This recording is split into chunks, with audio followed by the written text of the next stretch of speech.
Welcome, campus colleagues and OLLI members and community members. We are glad you could join the Osher Lifelong Learning Institute's Fall Speaker Series. I'm Susan Hoffman, the Assistant Dean in Extended Education and the Director of OLLI at Berkeley. OLLI's Speaker Series aims to capture the zeitgeist each term with UC scholars and experts who can provide a deeper knowledge and perspective on key issues. The aim is to further understanding while also promote the efficacy of ourselves as individuals and communities. As usual, we will record this session, caption it, post it to YouTube, and make it available to all of you who have registered for today. Please add your questions in the chat room. And let me introduce our speaker for today, who will speak for 45 minutes, and then we will take Q&A. But put your questions in the chat as you have them. Today's speaker is Barbara Epstein, who received her PhD in history at Berkeley and is Professor Emerita in the Interdisciplinary Graduate Program, History of Consciousness at UC Santa Cruz. I know it well, my alma mater. She is the author of The Minsk Ghetto, 1941 to 1943, Jewish Resistance in the Soviet Internationalism. Dr. Epstein's talk today will cover the subject of her forthcoming book with UC Press on the social movements of the 60s and 70s. Dr. Barbara Epstein, I'm so glad that you can join us today. The floor is yours. Thank you. I will go ahead with my talk. The lecture I'm about to give is about SDS, the Students for a Democratic Society, which led a movement for a radical egalitarian transformation of American society, led the opposition to the war in Vietnam as well.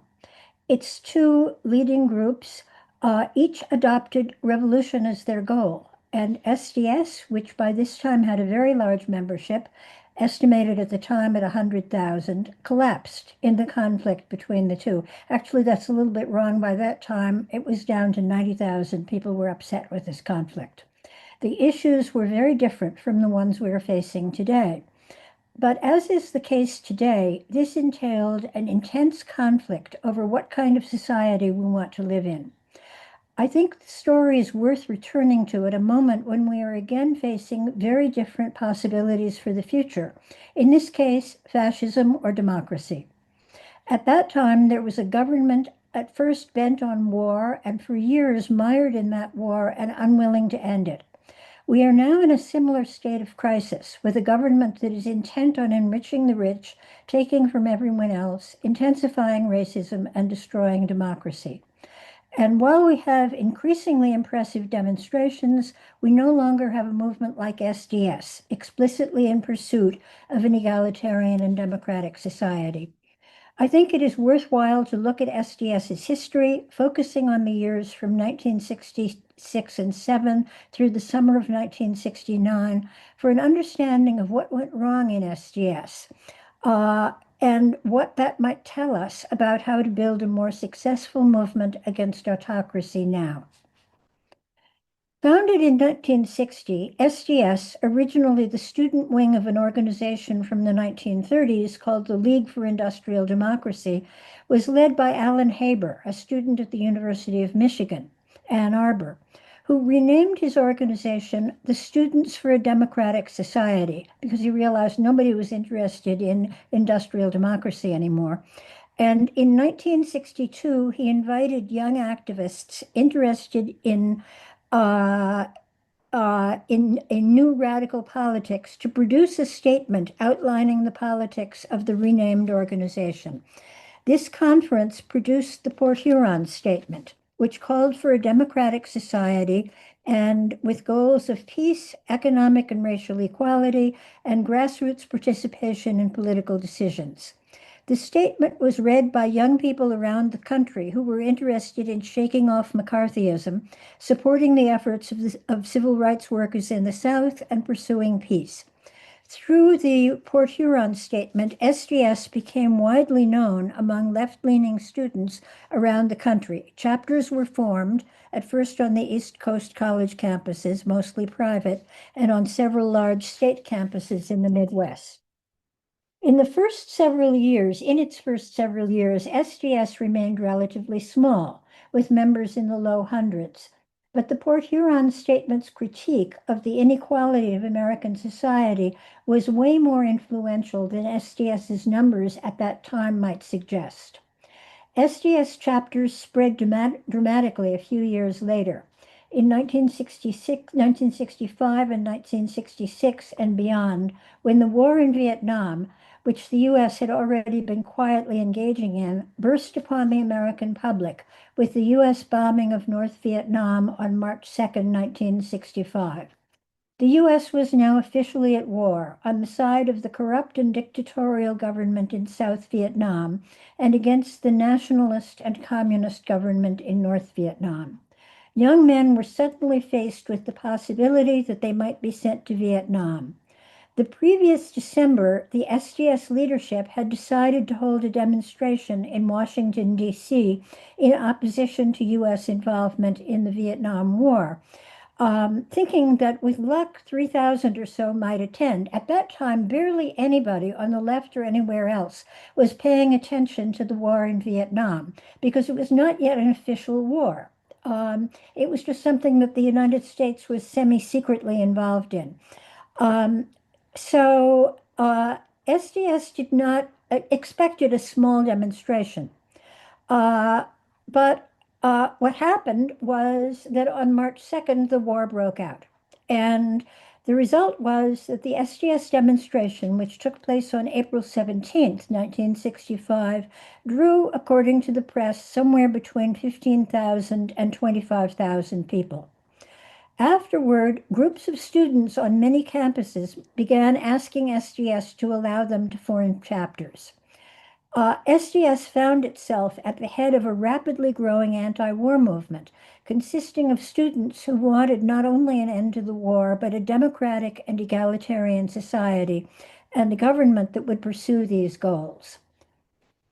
It was SDS's opposition to the war that led it to become, in the late 60s, by far the largest and most influential student organization in the country, the most fervent in its opposition to the war, and, at least on the part of its leadership, the most radical.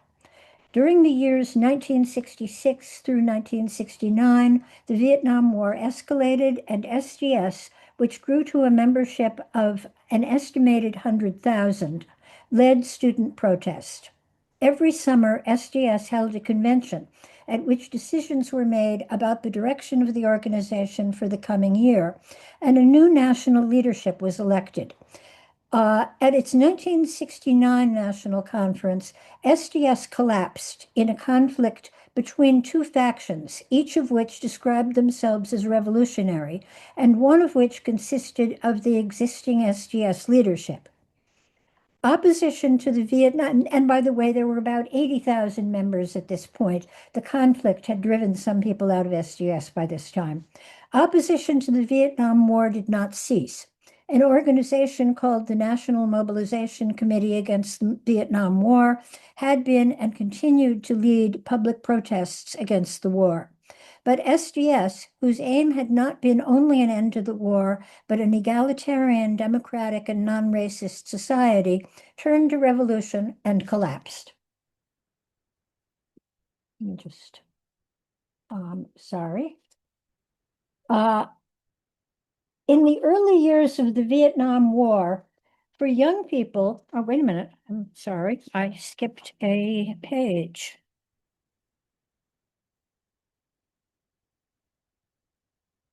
Ah, here we are. In the first several years, SDS remained relatively small, with members in the low hundreds. But the Port Huron, oh, I'm sorry, I've already read this. Excuse me. In the early years of the Vietnam War, for young people, including students, the first issue was that of the draft. During the school year 1966-67, SGS chapters spread, and during the 1966-67 school year, many led or participated in increasingly emphatic protests of the war. In the spring of 1966, President Johnson announced his decision to draft students whose grades were below average and to require a test of all male students to assess their academic achievement. At the University of Chicago, there was protest of 400 students and a few faculty that did not prevent the testing of male students, but lasted for 4 days and inspired similar protests elsewhere. And this was largely led by SGS. The Johnson administration did not abandon its plan to draft students, but lowered the bar. Students in danger of failing could be drafted. In fact, few students were drafted. Meanwhile, young men of the same age, not in college, were in severe danger of being drafted. But it was on the campuses that the draft became a public issue. Young men of the same age, but not in college, were at much greater risk, but did not have organizations through which they could protect themselves. SDS, through its early years, 1962 until 1966 or 67, had been led by an informal cohort of young men who were both intellectuals and activists, and who shared the aim of creating an organization that could make the United States more democratic and egalitarian by mobilizing students towards that end. They were more than liberals. They wanted not just formal political equality, but an egalitarian and democratic society not far from a socialist vision. But they did not talk about revolution. In SGS, over the years that followed, a gradual shift took place in this direction. In 1965-66, a new cohort began to enter SDS, and these were people who were upset about the war primarily. Um, they were, at least at first, from the Midwest rather than the East Coast primarily. They called themselves Prairie Power, and they called the existing leadership of SDS condescendingly the Old Guard. At the 1966 Summer Convention, a new leadership was elected that blended these two currents. Nick Eagleson, just having graduated from Swarthmore College and thus implicitly a member of the Old Guard, was elected president. Carl Davidson from Chicago and Greg Calvert from Portland were elected, respectively, vice president and national secretary. Both were among those who wanted SDS to become more radical and who called themselves Prairie Power. Eagleson spent most of the year traveling from SGS chapter to SGS chapter, while Davidson and Calvert ran the national office and sought to transform SGS with support of many other new SGS members. At SGS's 1966 summer convention, there were about 30 members of Progressive Labor, a Maoist organization, who had joined SGS, remained members of Progressive Labor, therefore were members of both organizations at once. Progressive Labor, or PL, formed by former members of the Communist Party, was Maoist and in favor of revolution. In 1964, young members of PL had formed an organization called May 2nd that attracted young radicals who found SGS not radical enough. But by 1966, SGS was moving to the left. It, and not May 2nd, was now the organization to which young radicals were attracted. Now that May 2nd no longer existed, young PL members joined SGS. A few years earlier, SGS members would have been shocked to find self-declared communists in their midst. But by 1966, SGS members were more intrigued than shocked by this. By this time, youth culture was beginning to take hold among SGS members, but not among PL members, who dressed as if they were living in the 1950s. This was due to the influence of the PL leaders, who were in their 30s and 40s, and who believed that workers dressed conservatively, and therefore so should radicals, intending to influence or recruit them. They were not entirely right about this. Many young workers were interested from a distance in the youth culture or counterculture. But dress, and more broadly the counterculture, would continue to divide SGS members from PL/SGS members. Two of the three SDS leaders elected at the 1966 SDS convention had been members of the Prairie Power Group. The third, Nick Eagleson, was regarded as a member of the Old Guard. He was from the East Coast and did not share the more radical views of the newcomers to SDS. A year later, at the 1967 Summer SDS Conference, all three of those elected to the new SDS leadership were part of what had been called Prairie Power, but was no longer using that name because its more radical politics had been adopted by many younger members of SDS on the East Coast as well as the Midwest, and who had joined SDS due to outrage over the war and fear of being drafted. SDS had by this time become very large and quite diverse in terms of the political views of its members. The large chapters in cities and universities where the left was strong were in many cases led by SDS members who were beginning to think about revolution. Even in those chapters, there were many SDS members who were skeptical about the possibility of revolution, not sure that it was a good idea. In many further flung chapters, the issue was not revolution, but how to introduce progressive ideas to a largely conservative student body and faculty. SDS's national leadership continued until the summer 1967 SDS convention uh, of electing three national officers and 15 members of a national council. The National Council was intended to oversee the three leaders and held the power to revoke decisions that its members disapproved of. But at the 1967 Summer Convention, the power of the National Council to approve or disapprove decisions of the national leaders was revoked.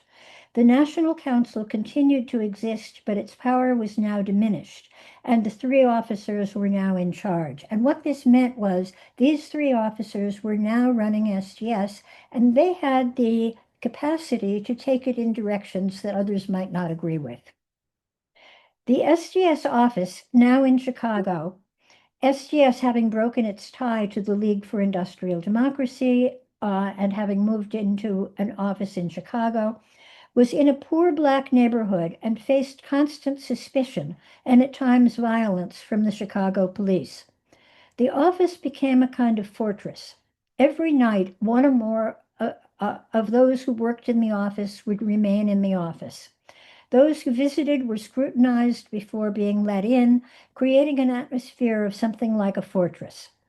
The elected officers and others around them, those who worked in the office and others as well, including SDS members who lived in or had come to Chicago to be part of this group, became in effect a collective.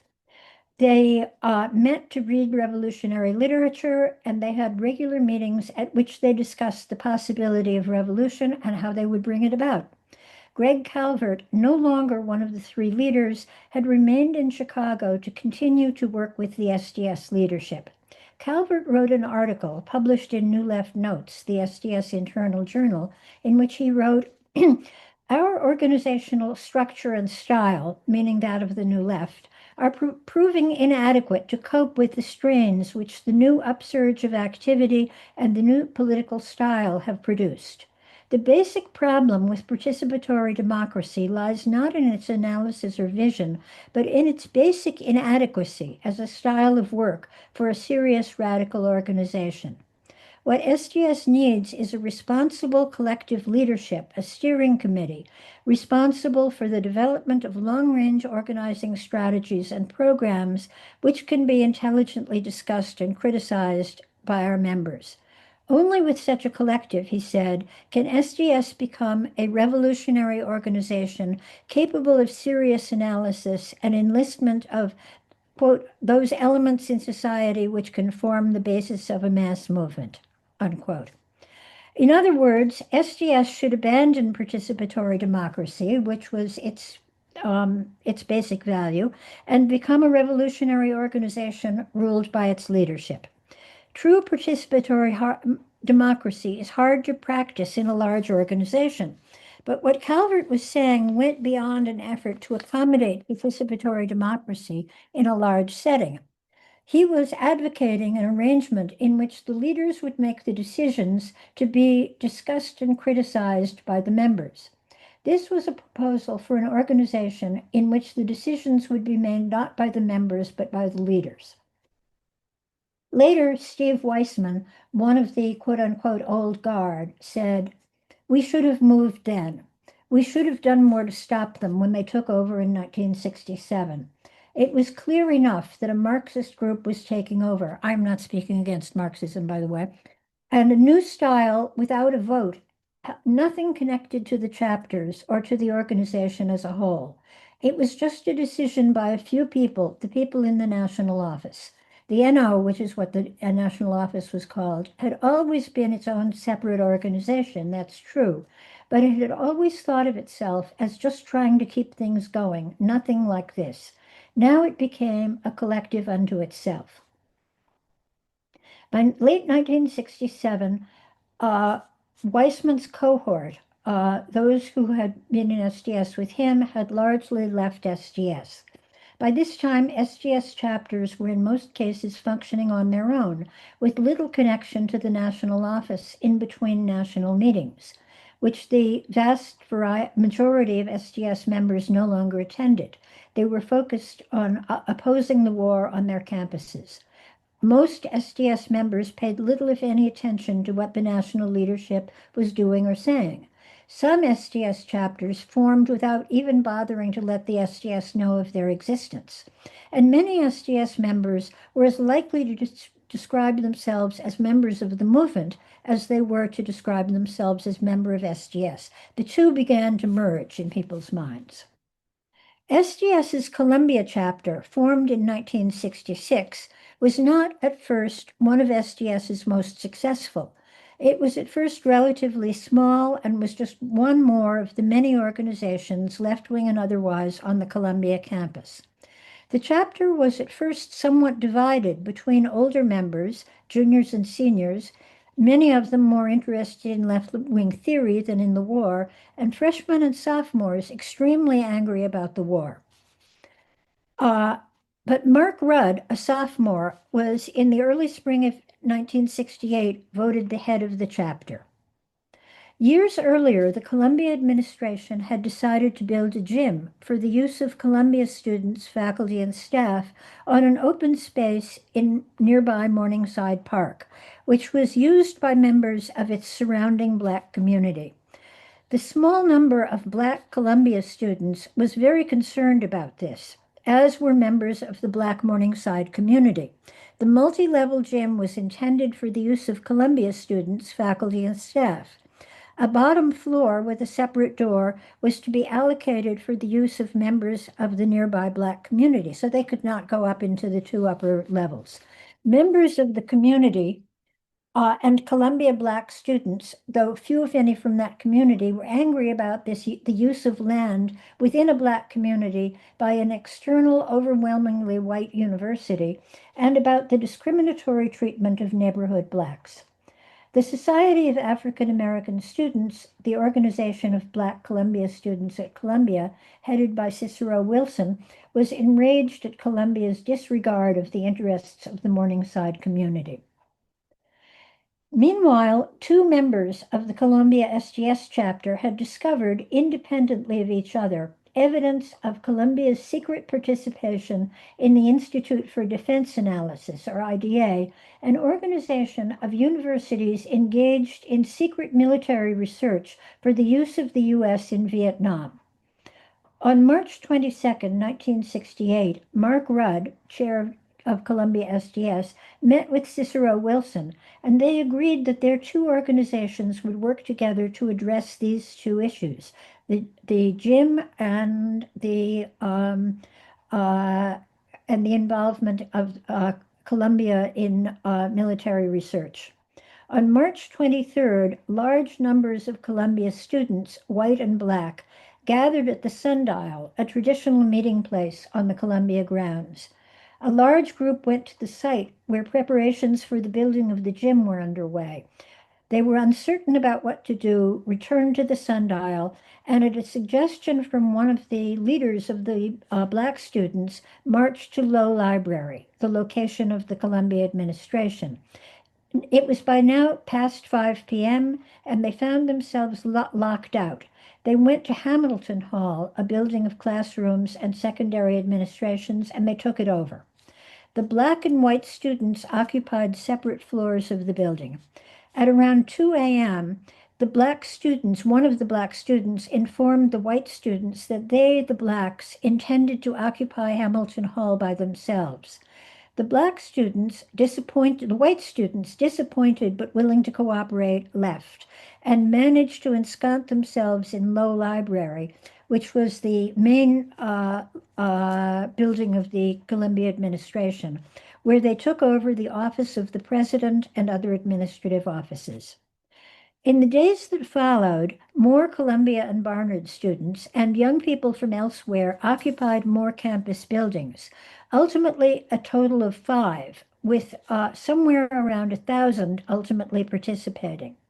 The Black students made it clear that their protest was separate from that of the white students, but sent a representative to the meetings of representatives of the buildings occupied by the white students. Ultimately, about 1,000 young people, including members of the SDS chapter and other Columbia students and non-students supportive of the strike, occupied Columbia buildings. A group of students who called themselves the Majority Coalition protested the strike, making it difficult for the students occupying the buildings to get food.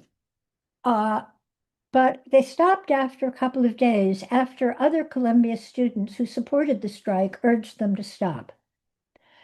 They were far from a majority of Columbia students. The vast majority, though not participating, supported the strike. The Columbia strike lasted for a little over a week until the early morning hours of April 30th, when University President Grayson Kirk called the New York police to clear the buildings. New York police, all whites, cleared the buildings occupied by white students with considerable violence. Some 1,000 students were removed from the campus. Approximately 150 strikers, including a few supportive bystanders, were injured, some seriously. When the attack took place, Black lawyers were present outside Hamilton Hall. The police who arrived at Hamilton Hall were all Blacks, and they treated the students with respect. The students did not resist, but followed their orders and left the campus. The Black students had been in close touch with members of the Morningside community and also with civil rights leaders, Black lawyers, and other leading Black people in New York, who were and the Black lawyers were present when the police arrived. The police, all Blacks, respectfully asked the Black students to leave the campus, and the Black students left without violence and without arrests.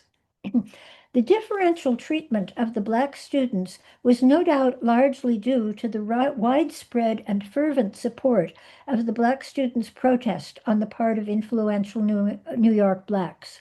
While many young white radicals joined the students' protest, there was no parallel to the extent of Black support for the Black students. The white protesters did not cultivate outside support to anything like the extent that the Blacks did. The white protest was also infused with the rebellion associated with youth culture.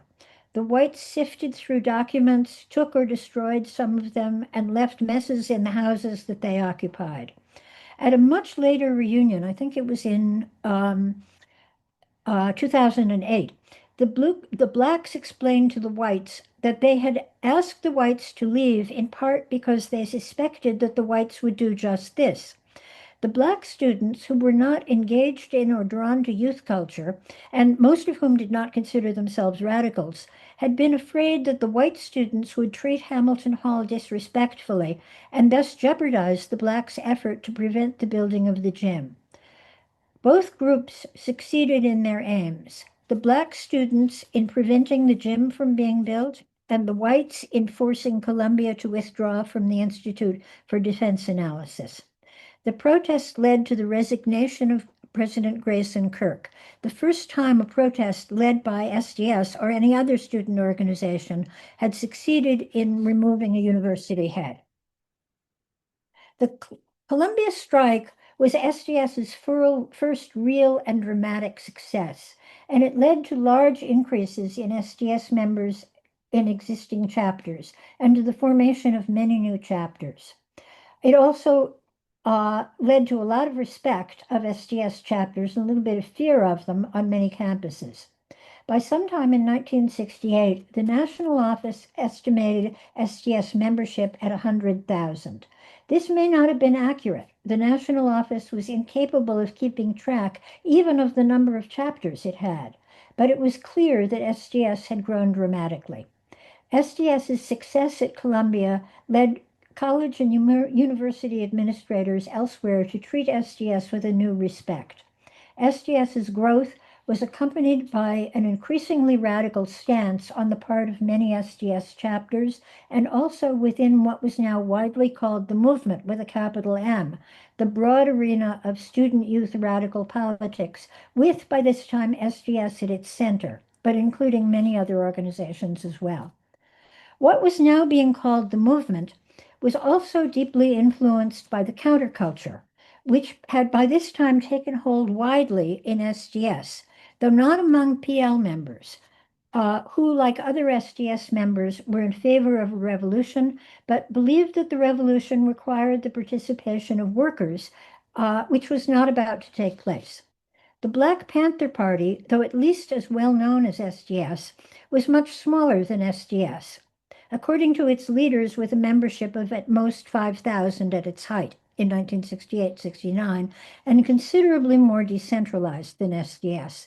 The leaders of the Oakland chapter had early on appointed themselves the leaders of the party, but the party remained very decentralized until 1972, when, in the context of a split with Eldridge Cleaver, now in Algeria, Huey Newton, the head of the Oakland chapter, closed the Panther chapters other than his Oakland chapter. The foci and internal culture of the Panther chapters varied enormously, much more than SDS, actually. By 1968, the central conflict within SDS was between the leaders of SDS, those in and around the national office, and Progressive Labor, PL. A faction within SDS, now its leadership, believed that it could lead a revolution consisting of students and other young people within the youth culture. PL saw the youth counterculture as a distraction from revolutionary politics.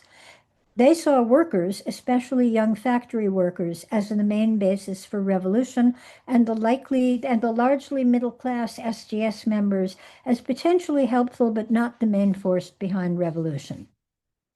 PL was also committed to a series of extreme and doctrinaire views.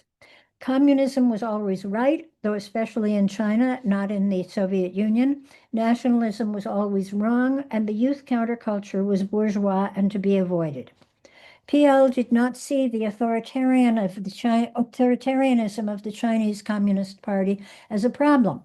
On questions less concerned with international politics and more with what SDS could hope to accomplish in the United States, PL tended to take less doctrinaire stances.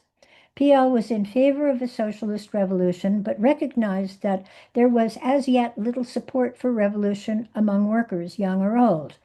The views of SDS members who were not part of either wings of the SDS leadership are hard to summarize. All wanted an end to the war, and many wanted a revolution of some kind, leading to a more egalitarian society. Many spoke of revolution hopefully but vaguely, as a wonderful thing that would somehow happen on its own, as in, come the revolution, life will be better. In the summer of 1968, a National Council meeting was held in the Michigan State campus in East Lansing, Michigan, at which revolution was the center of discussion. In May, a near revolution sparked by student protest and also involving massive trade union protests had taken place in Paris, leading to a temporary flight of the French government to Germany. To many American students, especially those already part of SDS or the wider movement, this suggested that revolution was possible even among white people and perhaps could take place in the US. With the assassination of King on April 4th, uprisings in the ghettos, the assassinations of the Kennedys, JFK in 1963, Robert Kennedy on June 5th, 1968, peaceful change seemed to many in SDS and beyond to be no longer possible. Some 800 people attended SDS's East Lansing convention that spring. About 300 were observers, some from the press, but mostly from other left-wing organizations. A quarter of the delegates were progressive labor members. A smaller number had held views largely aligned with those of the national office of SDS, now functioning essentially as a revolutionary faction within SDS. The PL members were in favor of revolution, but not immediately, and talked more about the need to reach out to young workers. Those in the national office faction, feeling that they were losing, turned to an attack on progressive labor, stamping their feet and yelling, PL out, PL out. But the PL members sat in their seats imperviously, waiting for the shouting to stop. When it came to elections for the coming year, PL, for some reason, had prepared no candidates. Two of the three elected, Mike Klonsky and Bernadine Dorn, were members of the group around the national office dedicated to revolution. The third, Fred Gordon, was neither for nor against the national office group, but not sympathetic to PL. So the election represented an endorsement of the existing cohort in the national office. During 1923 through 28, the 1968 Democratic Party convention took place in Chicago. Outside protests took place against the Democratic Party and its politics, especially the Vietnam War. Former SDS members, Tom Hayden, Mike Klonsky, and others, organized the protest, which drew many young people from Chicago and also young protesters from elsewhere. The police attacked the protesters viciously in what amounted to an ongoing battle in which the police had the upper hand. More than 100 protesters wound up in local hospitals, and an estimated 625 more were treated in movement medical centers that had been set up for the protest. This, Klonsky later said, was evidence that, quote, young people in this country are not necessarily caught up in the bullshit that is the American electoral system. But the young people in the streets were more likely there to protest the Vietnam War, being run by the leaders of the Democratic Party. By the spring of 1969, there had been a widespread change of attitude in SDS. Previously, when SDS members talked about revolution, it had been assumed that it would just happen. Now revolution was spoken of something that had to be organized, that involved effort on their part. Some, such as Mike Klonsky, were arguing that it would have to include young workers as well as students. And talk of revolution became less dreamy and more concrete. Some were leaving SDS, but individually and quietly. The old guard were no longer in SDS, and there was no one arguing against preparation for revolution.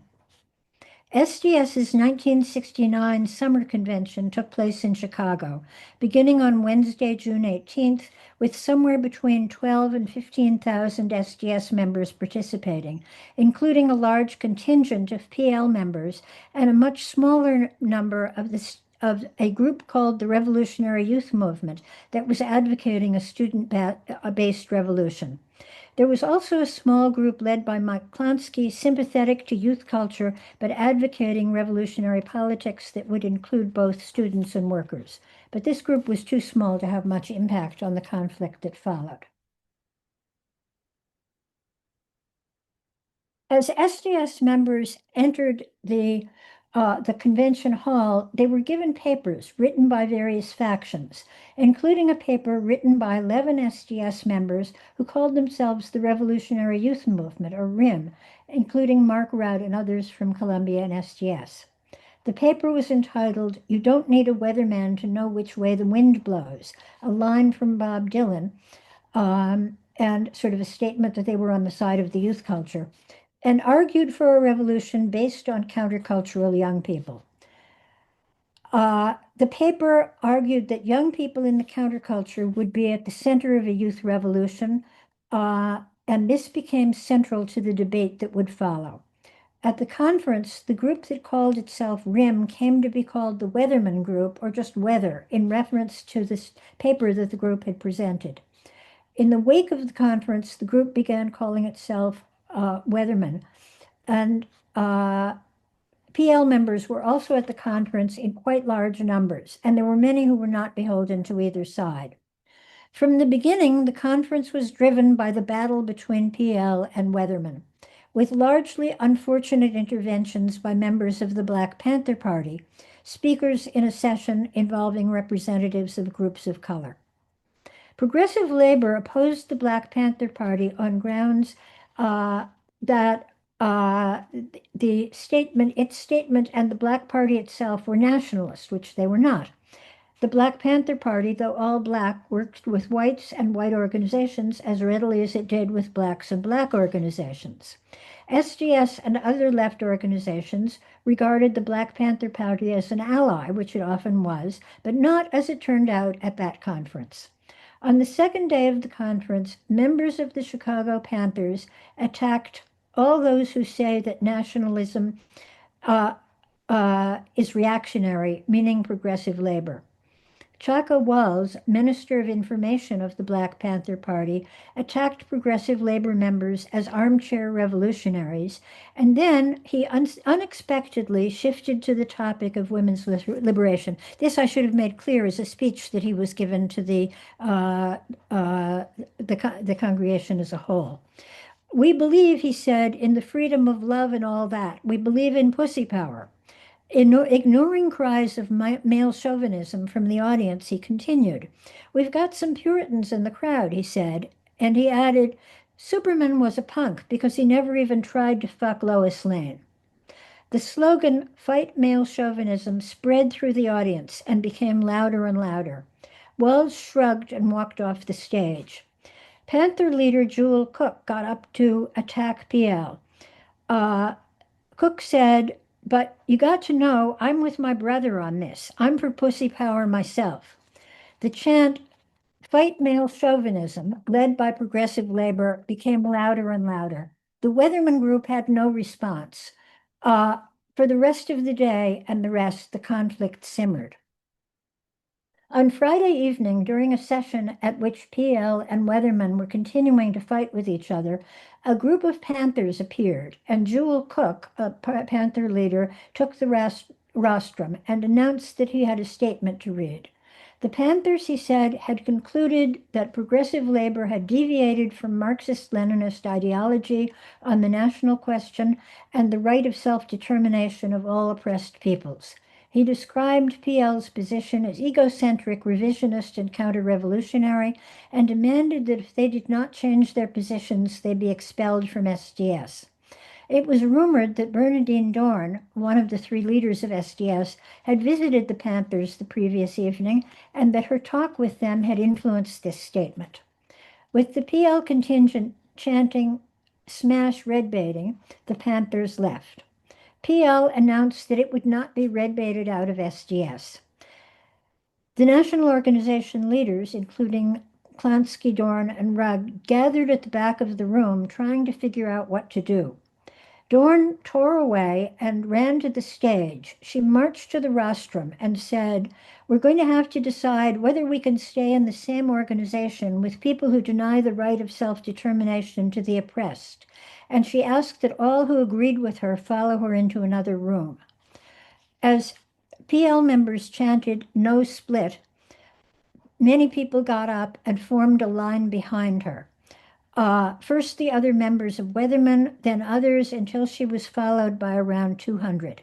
She led them to a nearby large room and began giving a lecture on the history of the United States left that lasted for several hours. As she gave it, others filtered in. Eventually, there were hundreds there. Dorn's version of the history of the left led to Weatherman as the pinnacle of radicalism in the history of the United States. By the time she ended, there were hundreds in her audience. With her lecture finished, she asked how many would support expulsion of PL. and a large majority of hands went up. Dorn then orchestrated a dramatic re-entry to the main room. First, the women entered and formed a line in front of the stage, then the men, then the leaders.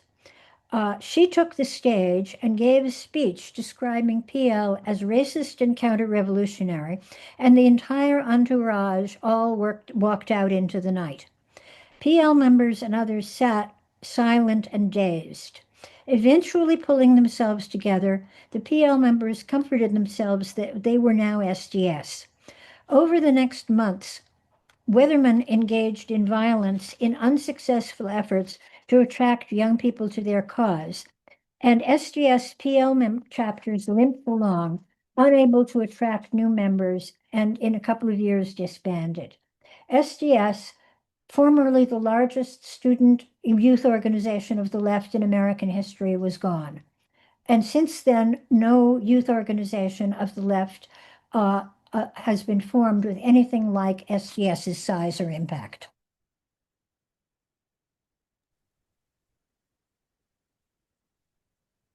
Barbara, thank you. I believe, do you want to make any final remark before we go into the questions in the chat?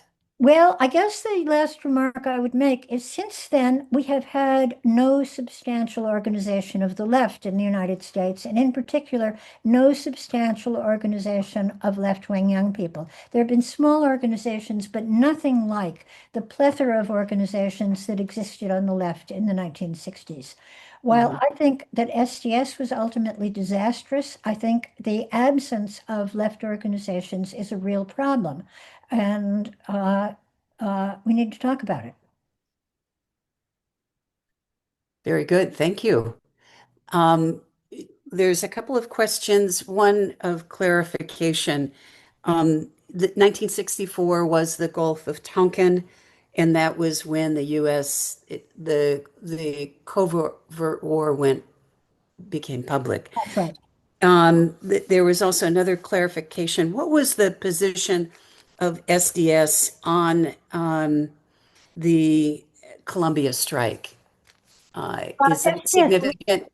SDS loved the Columbia strike. They did. Yes, Okay. yes. The Columbia strike was led SDS to become larger, more radical. It encouraged people to think that they could actually bring about change. Excellent. Richard Hill asked just a comment, says the numbers seem small to him, especially in relationship to his own experience at Berkeley. Uh-huh.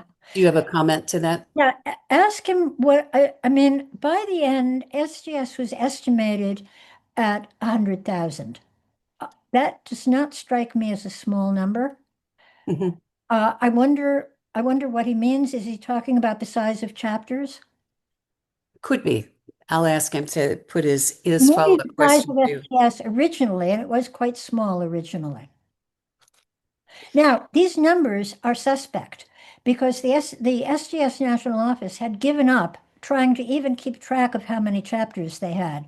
So 100,000 is an estimate. It could have been more, it could have been less. Okay.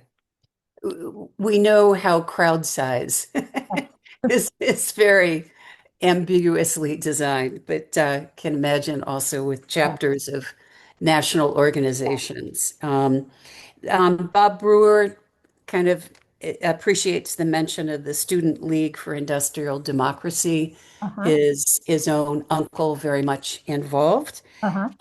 And then the question about how was revolution? How was it thought of? You mention it a bit here, Uh, but can you be more fulsome I around SDS and PL? Yeah, I think it was all over the map. And I think that was one of the problems, that when people used the word revolution, other people thought they meant the same thing, and they didn't necessarily. Um, I had the sense that at least through 1968, uh, SDS members, when SDS members spoke of revolution, essentially they were saying things are going to get better. We're going to have a more egalitarian society. We're going to end the war. Um, I remember in 1960, I was on the Berkeley campus. I was a graduate student at Berkeley. And I wasn't a member of SDS. SDS members were mostly undergraduates, but I did sometimes go to SDS meetings. And I remember going to being at one SDS meeting in 1968 where everybody was talking about revolution in this sort of vague, dreamy way. And I said, there's no chance. It's not going to happen. There's not going to be a revolution in the United States because there are not enough people in favor of it. And nobody argued against me. The discussion just sagged at that point. So that was my sense of a lot of the membership of SDS, that it was a kind of vague idea of a much better society. Now, within the leadership, that was entirely different. Both progressive labor and what by that time was the leadership of the people with Mark Rudd and so forth, they had a very specific idea of revolution, which was that SDS was going to seize power. And Uh, I mean, I think they thought it would become a socialist society, but certainly it would end the war. mm. Sorry to take this a little bit out of sequence, but there's a comment about SNCC. Yeah. And I know in your earlier writings that you see it as a factor. Do you want to mention a little bit more here? Well, um, uh, what can I say about SNCC? I mean, SNCC had done a lot to inspire the growth of the student movement in the North. SNCC members were seen and deservedly so as heroes and heroines. Uh, SNCC did not engage in the kind of fantasizing that the Northern student movement did. SNCC leaders were very clear about what their goals were and how to achieve them, and they were very courageous. But they never imagined that they were creating a revolutionary society. And the other thing about SNCC is that SNCC was interracial, and SDS at one point in 1964, SDS was inspired by SNCC, decided to run a number of community projects. What they had in mind was organizing projects among white working class people in the North. And they tried that. There were about 10 of them. Only one of them survived. The one that did survive was excellent, partly because it happened that there were three women who joined the project, two black women, one white woman, who were all excellent organizers. And they eventually asked the SDS members to leave, and they ran it themselves, and it has a long and very inspiring history. But the community organization did not remain a focus of SDS activity. For one thing, they realized that they didn't have the capacity to organize working class whites that SNCC had to organize poor black people. Sarah mentions that SNCC did become more radical over the decade and eventually expelled its white members as the Black liberation movement involvement became less integrated. That's right. At the Okay. In 1964, I mean, I don't know how I can summarize this quickly, but SNCC had hoped that it would become the representative of Mississippi at the Democratic National Convention. They were undercut quite dishonestly by Johnson. The reason Johnson did that was he was running for president, and he was afraid that if SNCC became the representative of Mississippi, he would lose the election, that Southern whites would vote against him. Um, uh, SNCC had not calculated for this. And the disappointment was so deep that it really undermined SNCC, and it particularly undermined the idea that it held in SNCC previously that whites and blacks could work together. Whites began leaving SNCC, feeling that they were no longer welcome. And in 1966, December of 1966, there was a meeting of SNCC members, SNCC workers, and they voted to expel all whites. There were, I think, 13 whites at that meeting, and they had decided not to vote because they thought it was up to the blacks. So they did leave. It became an all-black organization. But what really happened was that the focus of SNCC moved to the north. The leaders of SNCC began going to the north and giving speeches, particularly to college students who were thrilled to hear about SNCC. And in the south, SNCC began to weaken. And eventually, by 1968, it really didn't exist anymore. Good, thank you. We have both a comment and a question from Brian Murphy. The comment is the revolutionary leadership in the AFL-CIO matters in the sense that there was no plausible organizational connection to workers. Wait a minute, I don't understand that. The revolutionary leadership of the AFL-CIO? No, the reaction of the leadership Ah, of the SDSML PL uh, um, is that they what their relationship was. Um, so are you saying that, uh, uh, say it let again, I'm confused. yeah. Let me. um, Brian, would you like to ask your question since I am not doing a very good job at reiterating it? Um, can we unmute Brian? Okay. No, my point is that the reactionary leadership of the AFL-CIO matters in the sense that there was no plausible organizational connection Right. between the student movement and something called the working class. Or Yes. we're just saying there was an institutional barrier of significant size that blocked the possibility of coalition with something called the working class. That was Right. just an observation. Yeah. And that's absolutely correct. Yeah. The other thing was a question, which is whether or not you think, Barbara, does the turn to violence on the part of the Weathermen, Yeah. it, did it delegitimize the broader movement, or were they regarded as outliers? What's your sense of that? Well, it depends on what you mean by the broader movement at this point. Yeah, good point. I mean, I think I remember that there were people, at least on my campus, who were excited about Weatherman, but there were also probably many more people who thought that this was nuts and they didn't want to have anything to do with it. Yeah, I was in that group. Yeah, so was I. And there is also, Sarah adds the comment that the AFL-CIO leadership supported the Vietnam War.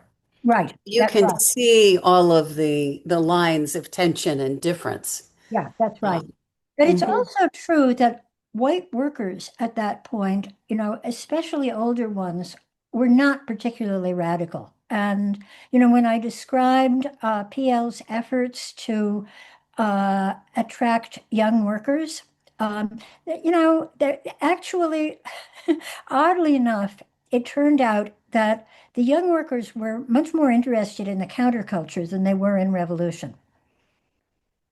Um, when uh, when students went into working class communities, that's what they often found. That some of the young workers wanted to know, what was this hippie business all about? But when they brought up revolution, the young workers were not interested. I think that began to change a little bit later, particularly in 1973 during the recession when jobs were less secure than they had been earlier. One final comment and then one final question. Catherine says Bob Reich's coming up short memoir is a good place to look at some of the gaps between students and workers. Right. And then the final question is, what is your thoughts about the absence of student and left organizations? right now? Yeah. Well, I think the collapse of SDS had an impact. But why more student organizations haven't been formed, I don't know. I wish I could answer that question. Maybe people in the audience can answer it. Or, I mean, maybe what we should do, Barbara, is talk about that course, Right. that involves OLLI members, yourself, and others to sort of talk about um, what could be next. Okay, well, I think, and then one other final comment from Melissa, the extent to which the Nixon administration's counter left measures did affect SDS. What we haven't talked about is all that we learned from COINTELPRO and the CIA and the Oh, yes, FBI's. yes. The FBI was absolutely, Right. yeah, yeah. At one point, the FBI knocked on my door, um, and they thought that we were hiding Mark Rudd and several other people. Uh, Mm. and that was, that was just the kind of thing that happened in the 60s, and you sort of had to be prepared for it. And in a way, I mean, I remember that there was a little cluster of FBI agents who were often standing uh, on the entrance to the UC Berkeley campus, and they would sort of try to grab radicals as they went by and talk to them. My principle was you never speak to an FBI agent. There's the another recollection from Richard Hill is how his own commencement ceremonies were affected by having National Guard Yeah, right. on campus in 68, 69. Yeah. Okay, well, I believe we've got to bring this to a close. I want to thank everybody for participating, listening today. Barbara, thank you for all the work that you put in to giving this talk. We look forward to the book as it comes out at UC Press, and I want to urge people to please join us next week. It is October 31st. We will have Bruce Kane, who has been a Berkeley professor and is now at Stanford, and he will be here to talk about the variety of issues around gerrymandering. And so, please come be a part of that discussion and look for in your email a link to today's talk. Barbara, thank you again. And Thank you. all right, take care. Bye.